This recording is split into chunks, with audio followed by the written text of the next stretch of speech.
was 2001. I was 14 years old.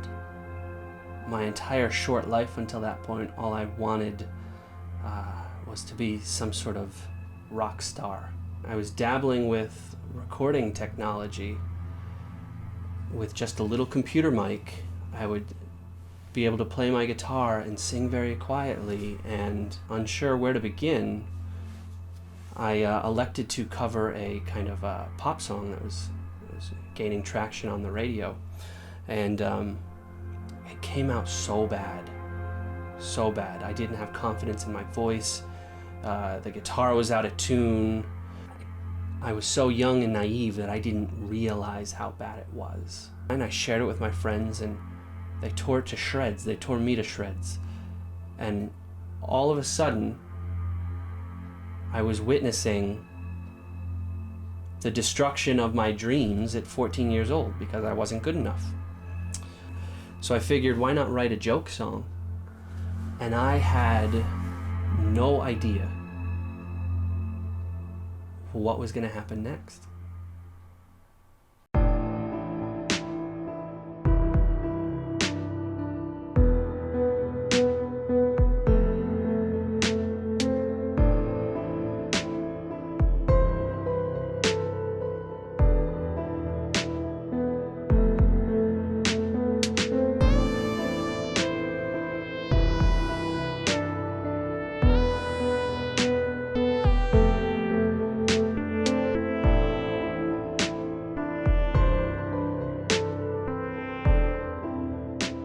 In school, this teacher, Mrs. Dunn, walks by, and I had her for English the year before and was madly in love with her. She was my first big crush.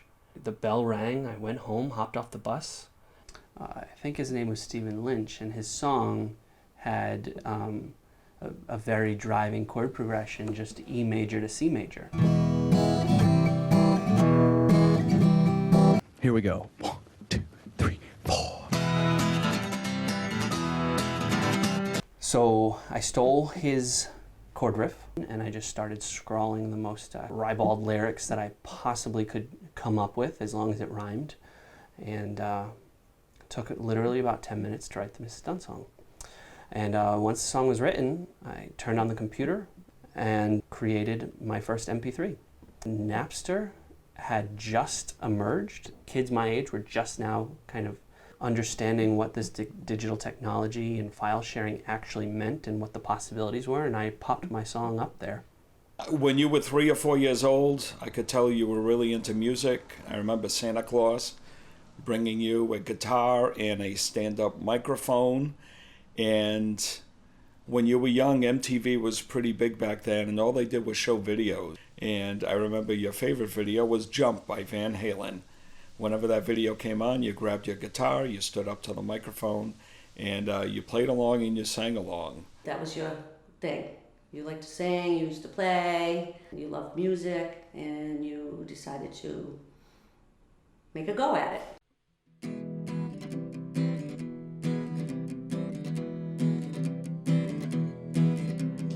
In the mornings as she walks to the door, I'll be the pimp, yeah, you be the whore.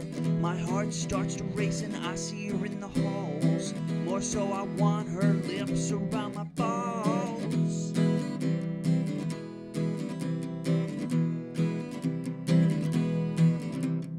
Mrs. Dunn, yeah, you're the one. You make my fantasies oh so much fun. Within about 2 weeks, the song kind of took off at school to the point where you had either heard the song for yourself or you were at the very least aware of it. A fellow student decided to burn a copy of the song on a blank CD and slip it under Mrs. Dunn's door after school one day. The next day, the school announces she's absent. The following day, she's absent again. And so now I'm freaking out. I am freaking out. Everybody knows what's going on, but nobody's saying anything. And finally, on the third day, she's back. But by first period, I'm sitting in biology, and sure enough, over the loudspeaker, "Will Derek Dubois please report to the office?" When I opened the door to the vice principal's office, my mother was in there crying her eyes out. I was working as a waitress, and I got a phone call, and they asked me if I could go there to the school right away because there was a situation with you. So I was all nervous, and I had to tell everybody I had to leave. So thank God I was able to have the coverage. So I went to the school. When I got there, I was told that you made a lovely song. It was me, you, your mother, and the vice principal, and he played a recording of the song for us. All in all, it was probably the lowest I've ever been. And once it was done, he said that you were being suspended out of school for 10 days. So I did agree with it because I do not think it was fair that you would get away with it and somebody else would not. I immediately asked if there was an appeal process, and the vice principal said yes, there was. So you and Dad disagreed about, because he said he's the one that kind of wanted to appeal, but you felt I should have just been suspended and it be done. Yes. I didn't know that. Yes. Did you have any disagreements with him? With your father? No. Because I kind of went his way too, because I wasn't sure exactly what I was supposed to do with this. Yeah. I asked for a copy of the high school handbook. There was nothing addressing consequences for a student that did something outside of school. I felt very strongly about this. If they went down that road, what if a student got caught shoplifting at a mall? Are they going to suspend him out of school? What if he did something at home? If he was disobedient, would they start suspending this student from school? And I knew that was a road that was never traveled down before. You have to understand, to put it in context, Cumberland High School's policy at the time was that suspended students couldn't make up work. So amassing 10 straight days worth of zeros is pretty hard to bounce back from, especially somebody who was dead set on going to college.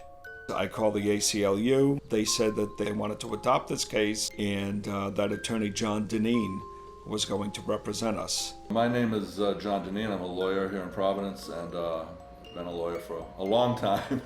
I go back to the 1970s at the University of Pittsburgh, where I went to law school. And before that, growing up in the 60s, kind of a sordid, long, complicated background got me to the ACLU and my interest in the First Amendment. And suddenly, my stupid little song was a civil rights case. The cases can have a lot of emotional weight, which can transcend the legal issues. What intrigued me about the legal issues in the song case that you were involved in was the fact that it happened off school grounds, especially, and that it raised the issue not just of First Amendment and free speech, but of the scope of a school's authority over students. And so as we were gearing up for the Board of Education appeal, the superintendent of Cumberland Schools, his name was Joe Nassif, had been made so enraged by us partnering with the ACLU and just that we had the wherewithal to challenge the decision in the first place. He was so upset that he actually leaked my name to the press. And overnight, everything just exploded.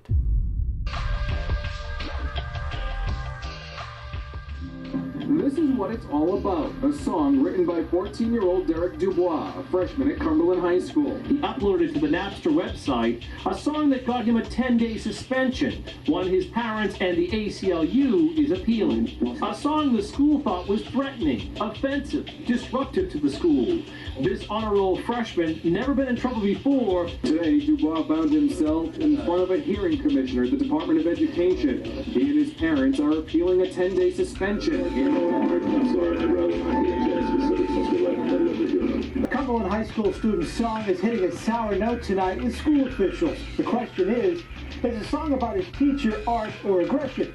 The Please, 14-year-old Derek Dubois is sorry for what he's saying. Meant to be a joke, he says, but school officials aren't laughing. The kid did apologize to his teacher, saying, this kid recorded it on his own computer, on his own guitar, on his own time. So the question becomes, did he violate any rules or any law? That'll be up to the Board of Ed to decide, and they will have a hearing on Monday. It would appear under these circumstances that it is not a true threat, and that therefore those words that are uttered in the context of the song are very much protected by the First Amendment. It was the school that went to the media about the story. The family did not, out of respect for the teacher.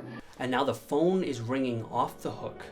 There are local news vans parked all up and down my street, camped out, waiting for me to come outside. I had to stay with my grandparents for a night. It was just bedlam. It was difficult, and then come to find out that Howard Stern called the house and wanted you to be interviewed, and so did the Today Show. Someone had called me saying that there were all news stations camped outside Cumberland High School. And here you have this absurd media circus with me at the center as a 14-year-old, totally unprepared for how to handle that level of scrutiny, that level of attention. It was very unhealthy. We did not want any publicity out of this, and we kept it very low key, and that's why I was so surprised the day before the hearing that here it is all over the press. I think the writer Nat Hentoff probably said it best when he wrote a book entitled Free Speech for Me, but Not for Thee. And it's all about how even so-called good people believe, well, free speech is wonderful, that's for good stuff, but not for bad stuff, So the question then became, and it's related to the First Amendment, is the government's authority over high school students just during school activities, or maybe coming and going to school, or some extracurricular activities, but school related, or is it 24 hours a day, 7 days a week? And that's a huge issue, and I thought we should have won on that issue because the school code at the time seemed to pretty clearly say what I would think any school administrator would want it to say, which is, we're not responsible for kids 24 hours a day, 7 days a week. And so our appeal takes us to the Board of Education, and we're led into this windowless room with a giant conference table in the center. And at the head of the table sits the director, and behind him a stenographer taking down everything, all of the proceedings. And on one side of the long table you have the principal, the superintendent, the vice principal, the school's lawyer, and Mrs. Dunn. And on our side of the table you have myself, my mother, my father, and John Deneen, our ACLU lawyer. And mind you, this is the first time my parents have even been in a room for about 10 years, which in and of itself is a trip. I remember that first night of the hearing in the school, and it was overwhelming, the intensity of it. It was pretty scary, and I thought, this is scary for me as an adult lawyer. Must be really scary for a 9th grade kid. He's probably thinking, what are they going to do, take me out in the parking lot and lynch me? The first thing they did was take out a stereo and put the song on in front of everybody. Once the song was done, there was just this awkward silence. And in a weird way, I was also kind of proud of you. Even though I didn't agree with the content of the song or the lyrics, musically it was very well done. And, I was proud of how accomplished you've become. And to play that song in front of everybody, that fucks with your head in ways that I'm still trying to figure out 13 years later. The appeal lasted 3 days, and I don't remember much of it after that. But when it was over, they sent us packing, and they said in a month or so they'd get back to us with a decision.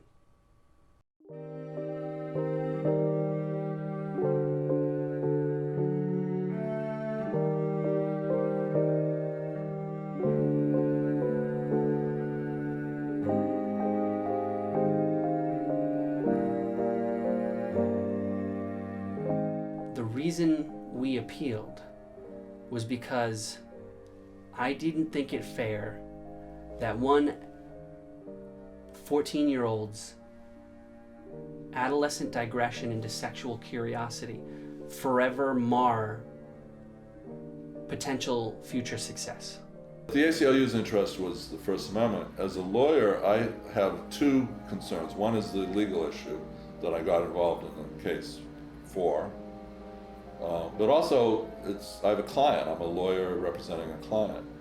And here it was particularly interesting because I remember talking to your dad, and he had some very strong feelings, but I liked his attitude. He was feisty and willing to fight about it. He kept saying, like, I think they're wrong. Their policy is wrong here. And I said, I agree with you. But I had to remind myself, I'm not representing your dad.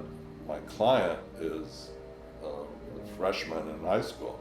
And ultimately, you came up with the decision to accept the Board of Education's consequences. And we did come to an agreement with the Cumberland High School that you would be allowed to make up any work that you missed.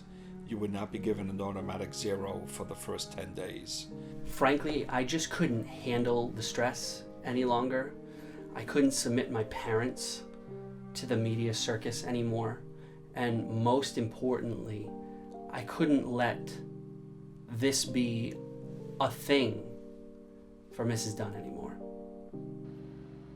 I was relieved, I think, that you felt strongly enough to make your own decision after that.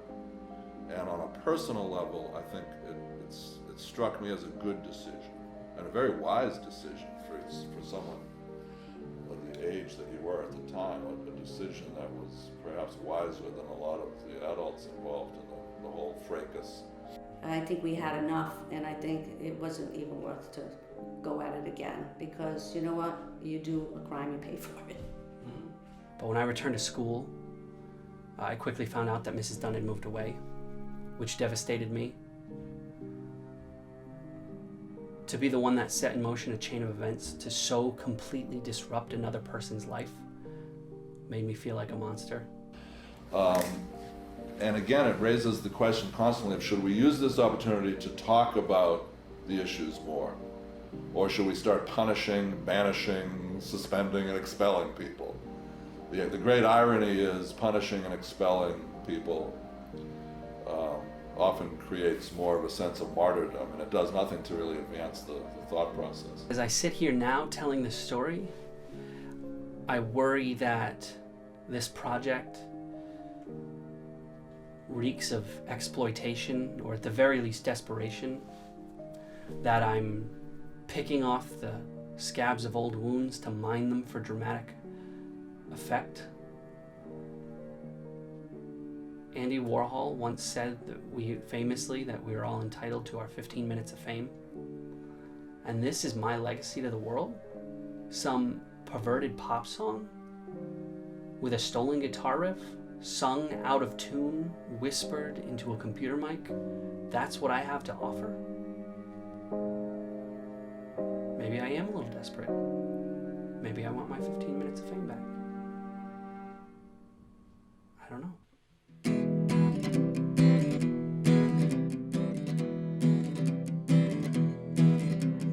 In the mornings as she walks to the door, I'll be the pimp, yeah, you be the whore.